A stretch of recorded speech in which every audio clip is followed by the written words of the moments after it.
of us will be firing up the grill or watching somebody else fire up the grill this holiday weekend. But the woman you're about to meet says if it's just burgers and dogs on your menu, it's time to expand those taste buds. Tonight, one American chef's taking us on a succulent South American adventure that involves less easy-to-love parts from nose to tail. And she says they're not only delicious, they can be healthy, too. Look at how beautiful it is. So many cows. 3 hours outside of Montevideo, Uruguay, Anya Fernald is on the hunt for the world's best barbecue. Uruguay is very flat.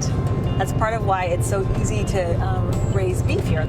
The American butcher, rancher, and restaurateur is heading into Gaucho country, the land of the famous South American cowboys. So he's going to be cooking this for 2.5 hours. This is going to be 3 hours over this low, slow heat. Uruguay is a place I come to for inspiration around meat cooking. I mean, it's a country where everything is grass-fed and finished. I'm going to hang out here by the grill and just cut all the skin off this pig and eat the whole thing. Believe it or not, Anya was once a vegetarian, but then I had a pretty radical experience. I went from like low-fat, no-fat 90s lifestyle to moving to southern Italy and eating, like a ton of pork fat and like lost weight and got way healthier. now she's all about the meat. And not just any meat, raw meat, fatty meat. And she's making it her business to get the rest of us to eat like she does. That was delicious. Baby beef right here, top round, sirloin. Country of Uruguay is the land of meat, and this is where it all starts.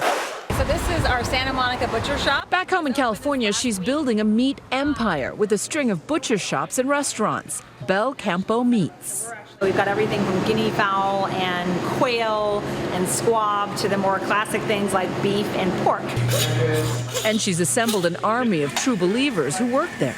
I grew up on fish sticks and hot dogs folded into my mac and cheese, like a lot of people. I didn't know food could taste like this. I had an eyeball in Crete, and that was pretty adventuresome. It was a goat. We were doing like a big goat roast. They don't insist you eat eyeballs, but they do say meat is about more than chicken breasts and lean steaks. Working on the lardo butter, so this is all fat from the pig, from the fat back, and it's insanely delicious.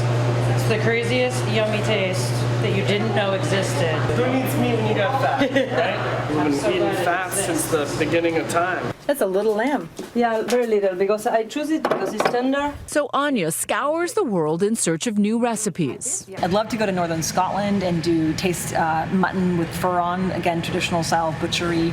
If this sounds unappetizing to you, according to Anya, it's because we've lost touch with the way we really should be cooking. The philosophy of slow food is a very simple, old-fashioned way of eating. It's the opposite of fast. So instead of grabbing something and eating in your car, it's cooking at home. The way people cooked for centuries, which brings us back to those cowboys in the mountains of Uruguay.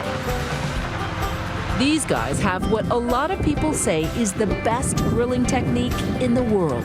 It's going to be a very, very tender way of cooking because essentially it's kind of a slow smoke. It's called Asado. They cook all the meat, they go very slowly, and it's really an all-day affair. So now we're going to make blood sausage with blood and rice. Key thing is to have good blood. Una sangre bien líquida. And it needs to be very liquid. If the blood is coagulated when you make the sausage, as you chew it, there's just like little curds of blood in it. It tastes bloodier. Grate a little nutmeg in there. Smells like Christmas. And they cook up every last bit. Asado is all about the slow.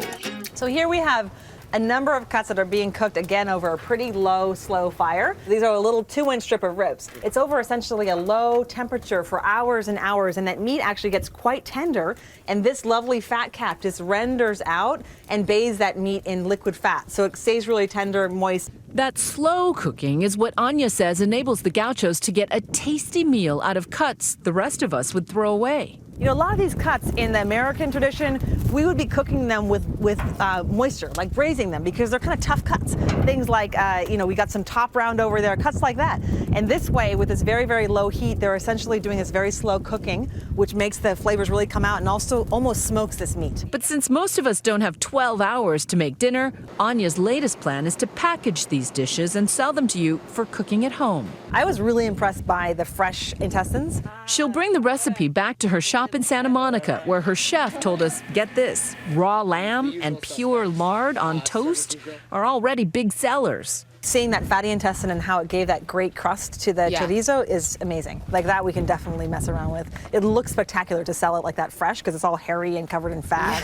And I think people will freak out about that. Yeah, I really want to use that. And yes, she knows it's not for everyone, yet, but she has a strategy. Deliciousness wins and conquer the heart through the stomach. Make the change delicious. So what delicious things will you be grilling up this weekend? I, for one, will be marinating. Head to our Nightline Facebook page and share your barbecue secrets.